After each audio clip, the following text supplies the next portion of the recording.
Bismillahirrahmanirrahim. Assalamualaikum warahmatullahi wabarakatuh. Innal hamdalillah nahmaduhu wa nasta'inuhu wa nastaghfiruh wa na'udzu billahi min syururi anfusina wa min sayyiati a'malina may yahdihillahu fala mudhillalah wa may yudlilhu fala hadiyalah. Asyhadu an la ilaha illallah wa la syarikalah wa asyhadu anna Muhammadan abduhu wa rasuluhu la nabiyya ba'dah. Amma ba'd. Bapak-bapak jamaah salat subuh yang dirahmati Allah, tidak henti-hentinya mari kita senantiasa bersyukur kepada Allah Subhanahu wa taala karena atas berkat nikmat dari Allah lah kita semua masih diberikan iman dan Islam, dan itu adalah nikmat yang paling agung dari Allah Subhanahu wa taala. Mudah-mudahan nikmat iman dan Islam bisa selalu kita jaga sampai akhir hayat kita. Amin ya rabbal alamin. Salawat dan salam mudah-mudahan tercurah kepada Nabiullah Muhammad sallallahu alaihi wasallam. Jamaah dirahmati Allah, pada mengawali kultum pagi hari ini kami mengucapkan banyak terima kasih kepada Bapak-bapak jamaah sekalian atas berkat dukungannya. Kemarin kita dapat melaksanakan acara tabligh akbar dengan mengundang Kiai Haji Abdullah Gimnastiar atau Agim dengan lancar, dan hitungan dari absensi kemarin yang hadir ibu-ibunya itu tidak kurang dari 700 orang. Alhamdulillah. Dana yang terkumpul dari sorban infak kemarin itu berjumlah 12.130.300 rupiah. 12.130.300 rupiah. Dari dana itu dibagi dua, setengah dipakai untuk kegiatan DT Peduli dan setengah lagi dikembalikan ke Masjid Al-Kahfi untuk dana pembangunan pengecatan kubah. Jadi bendahara mendapatkan 6 juta sekian. Tepatnya nanti Bapak-bapak silakan tanya langsung ke bendahara. Kalau tidak salah 6.042.000 kalau tidak salah. Kemudian jamaah sekalian, insya Allah selanjutnya nanti kami akan mengadakan tabligh akbar lagi, insya Allah ini mudah-mudahan terlaksana dengan mengundang Ustadz Adi Hidayat, biar Masjid Al-Kahfi makmur, mengundang ustadz-ustadz yang terkenal ilmunya yang sudah diakui secara internasional atau mungkin minimal Jawa Barat atau nasional. Mudah-mudahan bisa terlaksana sebelum terjadi pergantian kepengurusan DKM. Nah, mudah-mudahan paling tidak bulan Oktober atau November. Saat ini kami sedang mencoba bernegosiasi dengan tim Ustadz Adi Hidayat official untuk menentukan waktunya. Beliaunya bisanya kapan. Kemarin beliau ada di Bandung, tetapi kalau langsung diadakan pengajian hari ini juga sepertinya terlalu mepet, waktunya persiapannya terlalu berat. Saya khawatir panitianya kecapean nanti. Kemarin sudah pengajian lagi. Padahal untuk mengadakan pengajian itu tentu juga butuh bahasanya itu extra effort, butuh usaha tambahan karena harus menyiapkan paling enggak sound system, mengundang dan sebagainya. Jamaah sekalian, kultum pada pagi hari ini membahas yang sedang hangat di tengah masyarakat kita, yaitu tentang kriteria memilih pemimpin. Karena mungkin minggu-minggu ini, bulan depan sampai bulan depannya lagi, bahkan mungkin tahun yang akan datang, kita akan mengadakan pemilihan dari mulai pemilihan RT barangkali Bapak-bapak, kemudian RW, DKM juga ada nanti pemilihan, kemudian mungkin 2 bulan atau 2 tahun lagi ada pemilihan presiden.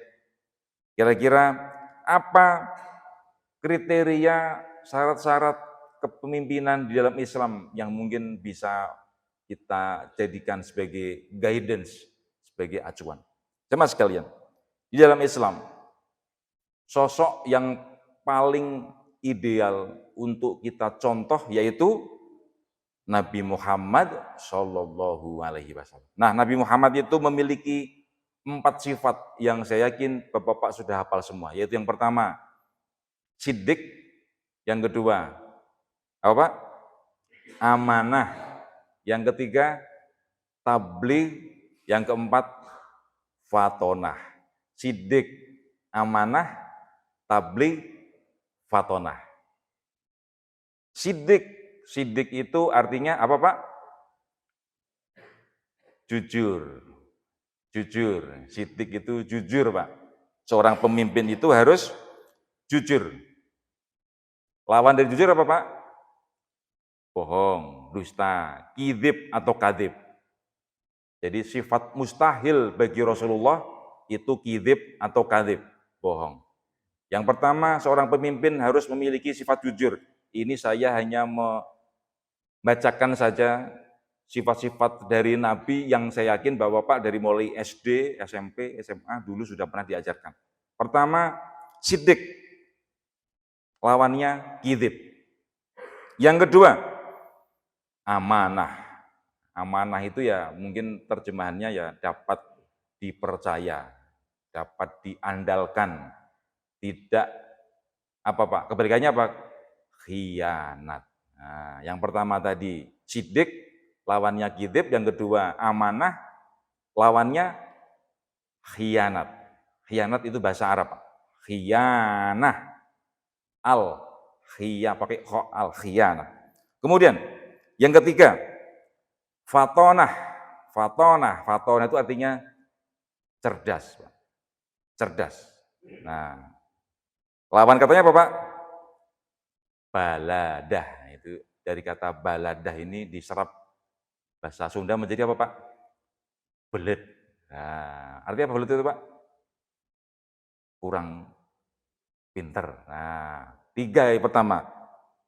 Siddiq, amanah, fatonah, yang terakhir adalah tabligh. Tabligh itu artinya menyampaikan. Lawan katanya adalah al-kitman. Kalau kitman itu menyembunyikan, tidak menyampaikan. Nah, dari 4 kriteria sifat kepemimpinan oleh Rasulullah ini diserap ke dalam ilmu pengetahuan modern, jemaah sekalian. Dari syarat siddiq dan amanah itu syarat kepemimpinan dalam sekarang ini menjadi diterjemahkannya berintegritas. Nah, berintegritas, memiliki integritas. Kemudian kalau fatonah, cerdas, itu terjemahan modernnya memiliki kapabilitas, memiliki kemampuan, atau memiliki juga kredibilitas. Kalau tabligh, menyampaikan, bahasa sekarangnya memiliki communication skill yang memadai. Nah, bahasa legeknya itu Pak, memiliki communication skill. Karena sebagus apapun program seorang pemimpin, tapi kalau susah untuk pemimpin tadi menjelaskan kepada masyarakat, yang ada masyarakat malah curiga, ini ada apa ini? Karena tabligh itu bagian dari sifat kepemimpinan. Siddiq, amanah, tabligh, fatonah. Ulama memberikan tambahan lagi jamaah sekalian, beberapa syarat kepemimpinan. Yang pertama, quwwah fil aqidah. Quwwah memiliki kekuatan fil aqidah, dalam hal akidah. Seorang pemimpin yang ideal itu harus memiliki akidah yang kuat, tidak gampang tergoncang-ganjing, harus memiliki akidahnya harus lurus dalam membawa amanah jabatan apapun, dari mulai jabatan yang paling rendah sampai jabatan yang tinggi, dari mulai RT, RW, DKM, lurah, camat, polsek, barangkali bupati, wali kota, gubernur, sampai presiden, harus memiliki akidah yang kuat. Yang selanjutnya, ulama membuat penambahan, ada quwwah fil ilmi, memiliki kekuatan dari sisi ilmu. Itu menurut tambahan kriteria dari para ulama. Sebenarnya ya hampir sama saja dengan fatorah tadi. Orang yang pemimpin itu memiliki kecerdasan, memiliki quwwah, kekuatan, dari kata quwwatun, bahasa Arab diserap menjadi kuat dalam bahasa Indonesia. Kemudian selanjutnya, tambahan lagi, quwwah fil iqtisad. Seorang pemimpin harus memiliki kekuatan dalam hal iqtisad. Iqtisad itu dalam hal ekonomi. Jadi karena diurusnya itu negara, barangkali wilayah yang mungkin memiliki dana, memiliki kas, memiliki uang yang berputar, aset, dan sebagainya. Kalau pemimpinnya itu tidak memiliki kemapanan dalam hal ekonomi, dikhawatirkan nanti terjadi penyalahgunaan. Nah, itu menurut ulama itu seperti itu. Nah, selanjutnya sama sekalian, memang kepemimpinan itu oleh Rasulullah itu sangat penting. Saking pentingnya beliau itu bersabda, idza kharaja thalathatun fi safarin fal yu'ammiru ahadahum. Idza kharaja, apabila keluar salah satun, 3 orang fi safarin, 3 orang keluar dari rumahnya untuk bepergian. Bapak-bapak bepergian bersama temannya, tetangganya, atau bersama keluarganya ke Jakarta, keluar kota, ke Cimahi barangkali. Nah, perintah Rasulullah, fal yu'ammiru, hendaklah dipilih, diangkat ahadahum, salah satu diangkat sebagai amirnya, sebagai pemimpinnya. Ini nanti berhenti di mana. Nah, itu yang menentukan nanti pemimpinnya dalam perjalanan. Di dalam perjalanan safar saja Rasulullah menyuruh ada satu yang menjadi pemimpin, apalagi di dalam masyarakat, di masjid barangkali, negara, desa, kecamatan, tentu harus ada pemimpinnya. Nah, yang jadi masalah jemaah sekalian, di kita itu yang sudah menjadi rahasia umum misalnya, di kita untuk menjadi pemimpin yang tertinggi misalnya, itu harus butuh dana. Butuh dana minimal bikin baliho di mana-mana. Belum lagi ada serangan apa Pak? Fajar. Serangan fajar. Maksudnya serangan fajar itu ketika pagi-pagi dibagi-bagi uang. Pak, sebenarnya Pak, di dalam Islam, hal yang seperti itu minimal syubhat uangnya itu Pak. Bapak-bapak kalau menerima serangan fajar dari pemimpin itu, minimal syubhat, maksimalnya haram. Kenapa? Itu bagian dari riswah. Riswah itu apa? Suap. Rasulullah bersabda, ar-rosi wal murtasi finnar. Wah, ngeri Pak ini Pak. Orang yang menyuap dan orang yang disuap, dua-duanya finnar, masuk neraka. Hati-hati jamaah sekalian. Hati-hati. Sebaiknya kalau ada yang nanti pemilihan apa gitu, ada yang disuap, ada ulama yang berpendapat terima saja, tapi tidak berpengaruh kepada pemilihan kita. Tapi kalau menurut saya lebih baik hati-hati daripada nanti kita makan uang dari hal yang tidak jelas, kita kasih makan ke anak istri kita, dikasih makan yang subhat. Subhat itu dekat kepada haram. Hati-hati jamaah sekalian. Sebaiknya kalau menurut saya ditolak saja. Sudah, kita memiliki harga diri. Paling berapa Pak amplopnya itu Pak? 50, 100 ribu, 100, 200 ribu. Insya Allah kita tidak akan kesulitan, tidak akan pailit, tidak akan menjadi jatuh miskin gara-gara tidak makan uang yang seperti itu. Nah, insya Allah Pak, rezeki dari Allah dari mana saja. Min haitsu la yahtasib, dari jalan-jalan yang tidak pernah kita sangka. Kita selaku umat muslim harus memiliki izzah, memiliki harga diri. Jangan mau Pak, kita nanti memilih pemimpin hanya karena uang 50 ribu, 100 ribu, tapi nanti kita celaka 5 tahun ke depan, 3 tahun ke depan. Bahkan jemaah sekalian, kalau di dalam Islam, memilih pemimpin, nah ini yang saya tahu ini Pak, memilih pemimpin yang cuman berapa detik nyoblos, misalnya nanti ada pileg, ada pilkadal, apa Pak, pilpres, cuman berapa detik saja, tapi nanti di akhirat akan dimintai pertanggungan jawab. Kenapa? Allah berfirman, وَمَن يَعْمَلْ مِثْقَالَ ذَرَّةٍ خَيْرًا يَرَهُ. Barang siapa yang di dunia ini hanya cuma sedikit saja kebaikan, nanti di sana juga akan menuai hasilnya. Demikian juga kebalikannya. Faman ya'mal mithqala dzarratin syarron yarah juga. Barang siapa yang di dunia ini beramal keburukan mau hanya sebatas biji sawi kecil saja, memilih pemimpin, nanti juga di akhirat juga akan dimintai pertanggungjawab. Kemudian jamaah sekalian, di dalam sholat itu juga disuruh untuk dipilih seorang pemimpin yang namanya imam sholat. Nah ini Rasulullah memberikan guidance, memberikan petunjuk, arahan.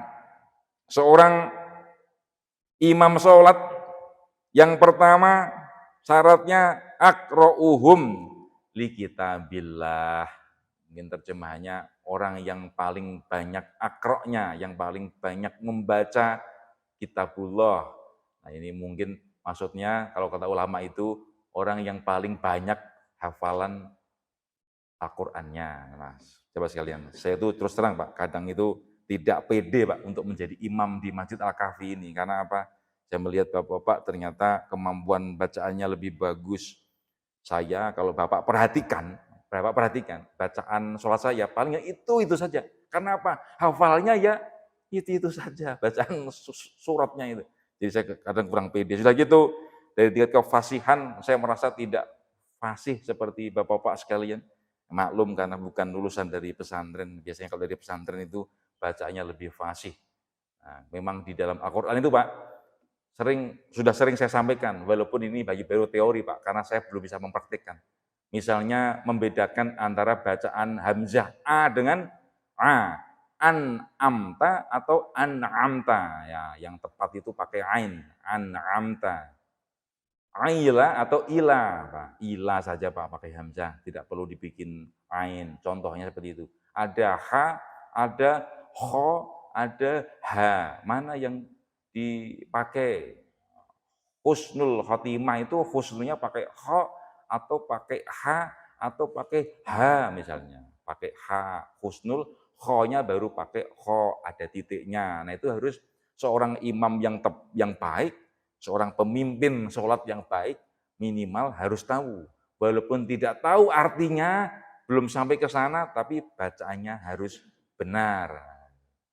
Pernah saya sampaikan dalam baca wabduha misalnya, wa ammasa ila pakai hamzah saja, tidak perlu wa ammasa'ila, malah salah, pakai ain, bukan pakai ain, pakai hamzah.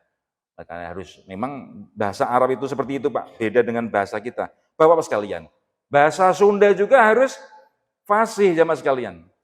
Pak, pami Bapak ditanya, Pak punten, pami jongko, Pak cece teh paling mana? Pangpayuna, satu lagi, pangpayuna, beda nggak Pak? Beda nggak Pak? Berbeda, yang satu pakai gunnah, yang satu tidak pakai guna, beda. Pangpayuna, artinya apa Pak? Paling depan. Ini satu lagi, pangpayuna. Apa Pak? Tuh, yang paling laku itu Pak. Ternyata jangankan bahasa Arab, bahasa Sunda juga harus fasih. Mana yang guna, mana yang dibaca itu berengeng, berdengung, mana yang tidak tuh Pak. Ternyata bahasa Sunda juga harus fasih. Yang pertama, aqra'uhum li kitabillah. Yang kedua, jamaah sekalian, aktsaruhum qiraah. Yang paling banyak bacaannya. Itu guidance dari Rasulullah itu Pak, tentang seorang imam sholat itu. Makanya berat Pak. Saya itu kadang sering saya sampaikan. Dulu dari mulai mungkin 2 tahun yang lalu Pak, saya pernah menyampaikan, saya tidak pede itu jadi imam sholat. Karena apa? Saya merasa lagunya yang enggak bagus, fasihnya ya kurang, ya sudah. Yang ketiga, aqdamuhum hijrotan. Yang paling dahulu, paling awal sendiri hijrah. Nah, itu juga termasuk syarat menjadi imam.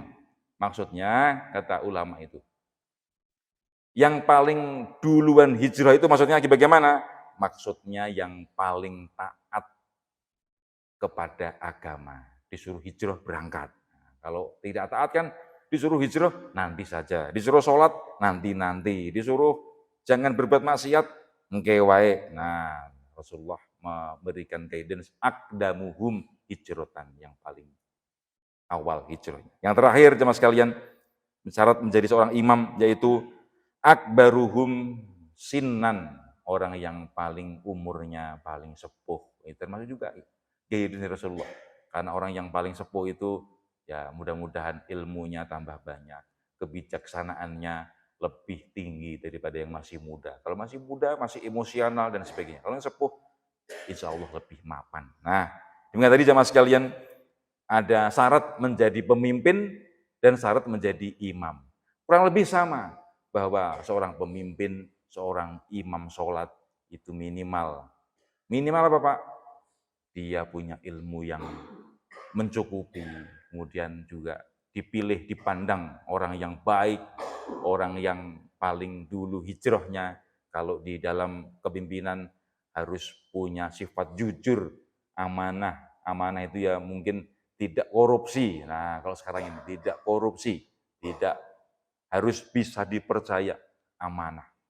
Kemudian harus memiliki sifat menyampaikan, communication, tidak kitman. Kitman itu menyembunyikan. Ada sesuatu disembunyikan, tidak disampaikan kepada warga, pada jamaah. Itu termasuk sifat yang tidak sesuai dengan Rasulullah. Rasulullah tabligh pakai ghin, menyampaikan. Communication-nya harus bagus. Kemudian yang terakhir memiliki sifat fatonah, memiliki sifat kecerdasan. Nah ini kalau suatu saat bapak-bapak sekalian nanti terpilih menjadi ya ketua RT atau ketua RW, DKM, atau menjadi pemimpin di kantornya, menjadi kepala bagian, kepala bidang, supervisor, manajer, kita harus ingat terus bahwa kita, setiap orang adalah pemimpin. Bahkan jamaah sekalian, kita di rumah tangga saja, kita semua adalah pemimpin. Rasulullah bersabda, kullukum ra'in, pakai ain. Setiap dari kalian adalah ra'in, pemimpin. Wa kullukum, dan setiap kalian nanti mas'ulun, akan ditanya, akan dimintai pertanggungjawaban an ra'iyati, atas kepemimpinannya. Ketua DKM nanti juga akan ditanya, mengapa itu banyak orang-orang kok tidak sholat ke masjid? Nanti insya Allah akan ditanya, Pak. Nah, itu ngerinya di situ, jadi ketua DKM itu. Kenapa kok itu warga RT 2 tetangganya kok nggak sholat, kok didiamkan saja? Ketua DKM nanti yang pertama akan ditanya malaikat. Ngeri Pak. Makanya saya sering mengajak Bapak sekalian, Bapak-bapak kalau sholat ke masjid, tetangganya kok nggak sholat, diajak ke masjid. Siapa tahu bapak-bapak ke masjid, tetangganya yang tadinya nggak pernah ke masjid, datang ke masjid, sholat, jadi rajin. Itu menjadi termasuk ilmu yang bermanfaat. Ajakan dakwah, nggak perlu dakwah harus selalu tampil di depan mimbar seperti ini, kultum ceramah. Tidak selamanya. Bapak-bapak punya tetangga berbuat maksiat, diingatkan, Pak, kita sudah tua, sudah nggak musim lah, sudah tua gini kok tiap malam main ke karaoke misalnya. Nah, ingat tetangganya, oh iya betul juga, nanti akan mati juga nanti. Nah, nanti tetangganya pas ada yang meninggal, tetangganya yang ke karaoke diajak ke masjid, Pak kita sholatkan, itu warga RT berapa yang meninggal. Takut akhirnya, gara-gara Bapak menasihati sedikit saja, mencegah kemungkaran. Bapak-bapak insya Allah Pak, selama orang itu berbuat kebaikan, Bapak-bapak akan terus mendapatkan pahala di sisi Allah. Gitu Pak. Nah, itu jemaah sekalian. Menjadi kewajiban kita untuk berdakwah amar ma'ruf, nahi mungkar, mengajak kebaikan dan mencegah kemungkaran. Demikian jemaah sekalian, kultum pada pagi hari ini ringan-ringan saja. Kalau ditanya, Ari tadi syarat kepemimpinan empat-empatnya itu kalau Pak DKM sudah terpenuhi berapa? Pak, saya jangankan 4 Pak, 1 juga belum terpenuhi. Nah, belum ada saya Pak. Saya sidik ya, kadang masih suka bohong saya Pak. Masih belum bisa, jujur 100% belum bisa. Kalau amanah, saya berusaha. Mengelola dana masjid, saya berusaha seamanah mungkin, sehati-hati mungkin. Saya sering, kalau bapak-bapak mungkin saya pernah tanya, Pak ini bagaimana? Mungkin dengan Pak Hadi, Pak Bendahara, atau dengan Pak siapa saja yang berhubungan dengan uang masjid, karena itu bagian dari hati-hati. Jangan sampai 1 rupiah nanti menjadi penghalang saya masuk surga. Tabligh, komunikasi, wah Pak, saya kalau ceramah masih marah-marah, masih mencak-mencak, wah itu masih belum belum soft. Nah, itu masih jauh ya Pak. Fatonah, cerdas, lah Pak, boro-boro saya Pak. Boro-boro, sekolah juga nggak tinggi-tinggi amat ini Pak. Demikian teman sekalian, mudah-mudahan nanti ke depan kita akan mendapatkan pemimpin yang lebih bagus lagi. Nanti kalau ada pemilihan ketua DKM, mudah-mudahan akan terpilih ketua DKM yang lebih memenuhi kriteria, lebih pantas daripada yang saat ini memimpin. Demikian kultum pada pagi hari ini. Mudah-mudahan ada manfaatnya, kurang lebihnya mohon maaf yang sebesar-besarnya. Aku qouli hadza fa astaghfirullah li wa lakum. Wassalamualaikum warahmatullahi wabarakatuh.